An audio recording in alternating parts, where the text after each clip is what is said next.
अस्सलामुअलैकुम गाइस, कैसे हैं आप सब लोग। Welcome back to a brand new vlog नहीं, आज वीडियो कहनी चाहिए। वैसे 2-3 दिनों से बहुत ज़्यादा गर्मी हो रही थी, तो इसलिए मैंने व्लॉग नहीं बनाया। मैं बाहर नहीं निकल सका और व्लॉग नहीं बना सका, लेकिन आज मैं इंडोर व्लॉग बनाऊंगा। तो गाइस हम बात करेंगे ईरान वर्सेस इजराइल की वॉर के बारे में।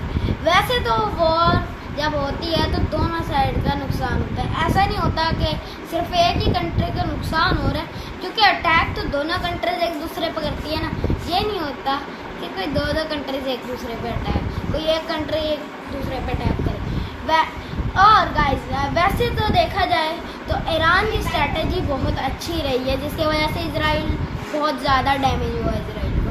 सबसे पहले ईरान ने अपने छोटे मिसाइल यूज़ किए और उसके बाद सुपर सोनिक मिसाइल्स को यूज़ किया, जिनमें से खैबर है और भी बहुत सारे ईरान के पास सोनिक मिसाइल्स हैं। अब गाइस मैं कहना चाहता हूँ कि हम ईरान के लिए दुआएं करनी चाहिए, क्योंकि ईरान हमारे लिए इस्लामी ब्रदर करनी है। वैसे एक लिहाज से मैं आपको एक बात बताना चाहता हूँ कि ईरान और सबसे ज़्यादा नुकसान ईरान को इस चीज़ का हो रहा है कि ईरान जो है ना वो ना इजराइल से काफ़ी ज़्यादा दूर है। तो जब तक मिसाइल पहुँचते हैं, ऐसा तो है नहीं कि मिसाइल ऐसे झट से ही पहुँच जाए, वो काफ़ी ज़्यादा फासला बनता है, जिसमें अगर ये ईरान अपना मिसाइल लॉन्च करे तो उसको काफ़ी 20 से 25 मिनट इजराइल की किसी सिटी या इलाके में पहुँचने में लगते हैं, जिससे इजराइल वाले अपना काम शाम बंद करके बंकर्स में चले जाते हैं। अब इजराइल ने अंडरग्राउंड बंकर्स बनाए हुए हैं, जिससे वो जैसे ही उन पर अटैक होता है वो सामान वगैरह लेके अंडरग्राउंड बंकर से चले जाते हैं। वैसे एक बात बताऊँ, इजराइल का ज़्यादा नुकसान हो रहा है वॉर में। हमें ईरान के लिए दुआएं करनी चाहिए, ये बहुत अच्छी बात है। और ऑलमोस्ट इजराइल के काफ़ी ज़्यादा सिटीज़ जो हैं वो डैमेज हो चुकी हैं।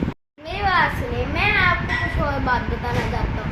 अमेरिका ने ऐलान कर दिया है कि वो 2 हफ्ते तक इस जंग में शामिल हो जाएगा, लेकिन अभी तक सिर्फ इजराइल और ईरान ही जंग लड़ रहे हैं, इनमें कोई शामिल नहीं हुआ। लेकिन अमेरिका ने भी कह दिया वो 2 हफ्ते शामिल हो जाएगा, लेकिन उसके 2 हफ्ते तक शामिल होने का क्या मतलब है ये भी आपको जल्द पता चलेगा। मुझे भी कुछ पता है कि वो क्यों 2 हफ्ते तक शामिल होगा, क्योंकि वो इन 2 हफ्तों में काफ़ी ज़्यादा कंट्रीज़ को अट्रैक्ट करेगा, कुछ पैसा वैसा खिलाएगा, जिसकी वजह से कंट्रीज़ भी उनके साथ आ जाएंगी। अब गाइस सबसे बड़ी बात, अगर ईरान ने अपना सी बंद कर दिया, जिससे पूरी दुनिया को सबसे ज़्यादा नुकसान होगा। पेट्रोल की कीमतें बढ़ जाएगी, तेल की कीमतें बढ़ जाएंगी, फिर बहुत ज़्यादा पूरी दुनिया का नुकसान होगा। और हमें ये दुआ करनी चाहिए कि पाकिस्तान भी अमेरिका के साथ ना मिले, वो इजराइल के साथ मिले, क्योंकि अमेरिका ने हमारे आर्मी चीफ को वाइट हाउस में मीटिंग के लिए बुलाया। तो ऐसा हो सकता है कि पाकिस्तान भी अमेरिका के साथ मिल जाए, लेकिन हमें अब दुआएं हमेशा करनी चाहिए कि ईरान के साथ ही मिले, और इंशाल्लाह ईरान के साथ ही पाकिस्तान मिलेगा।